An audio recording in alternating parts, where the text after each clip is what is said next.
We're on the road, and it's driven by your Texas Ford dealers, and our travels currently bring us to Ponte Vedra Beach, Florida, the Aggies' headquarters for the Gator Bowl. Tomorrow they'll take the short trip over to Jacksonville, TIAA Bank Stadium, and it is the 74th edition of the Gator Bowl, Texas A&M against North Carolina State. I'm Will Johnson with Dave Elmendorf. We're here to preview the game. Andrew Monaco will join us tomorrow on our broadcast throughout the Aggie Radio Network. Andrew currently traveling this way to Florida. But it's a struggle to get here. But once you're here, it's quite lovely. Oh, it's gorgeous. TPC Sawgrass at Ponte Vedra Beach, and there it is, the PGA Tour golf course, and we're in high cotton here. Yeah. Well, tomorrow the Aggies get to work, and they'll tee it up against the Wolfpack. Before we get to the game, you know, it's almost New Year's Eve, and that's kind of when you reflect on the past year. What about this first season with Jimbo Fisher has struck you? Well, I think that it's been a year of growth, of learning the system. We talked about that early in the season, that he was trying to change the culture, and I think he's been successful. The Aggies have gotten better. They are doing things better and more like what he wants them to do. They're playing better as a team, in my opinion. They've been exceptional against the run and in running the football, and that's one of the culture changes that Jimbo brought, is establishing the running game and being able to stop it. I think the next step for the Aggies is to be better on the back end and stop the passing game. So when we get to this bowl game, this is not an ideal opponent for the Aggies because North Carolina State and Ryan Finley throw the ball extremely well. Yeah, and some people want to talk about who's actually not going to play in these games, and that happens around bowl time.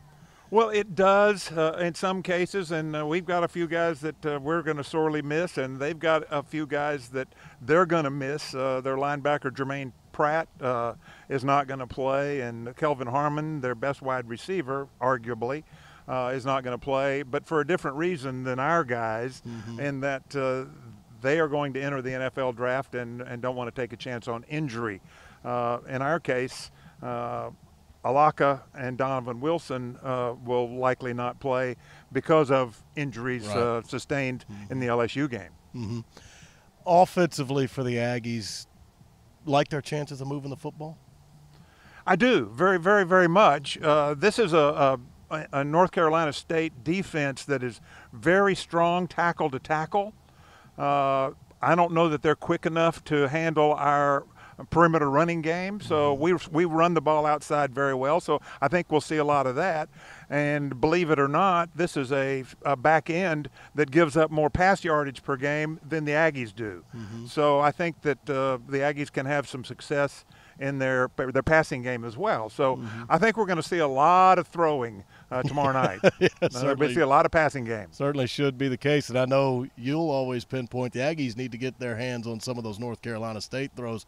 You win that turnover battle, you always got your shot at winning the game. Well, and they've thrown 9 interceptions. The Aggies have thrown only 8, so that's relatively close. North Carolina State is ahead. We talk about turnovers. North Carolina State is ahead in fumble recoveries, but they've fumbled it, I think, 7 times. The Aggies have fumbled it 9, lost 9 fumbles. So that's relatively close, and I always say, in fact, I was just up in the room kind of writing out my keys, and the number 1 key is win the turnover battle. And I think for the Aggies to be successful tomorrow night, I think they do need to win the turnover battle. This team is good enough that I don't know that the Aggies can lose the turnover battle and still win the game.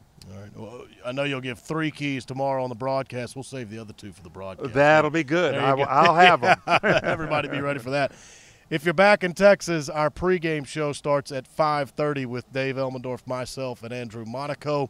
6:30 Central Time is kickoff out here where we are. We're going at 7:30, and we'll end this one close to ringing in the new year. Let's hope it's a happy one for the Aggies. That's exactly right. The Aggies 10 bowl trips in a row, and they need to finish this one with a win. All right, tomorrow night in the Gator Bowl, the 74th edition of it, Texas A&M against North Carolina State.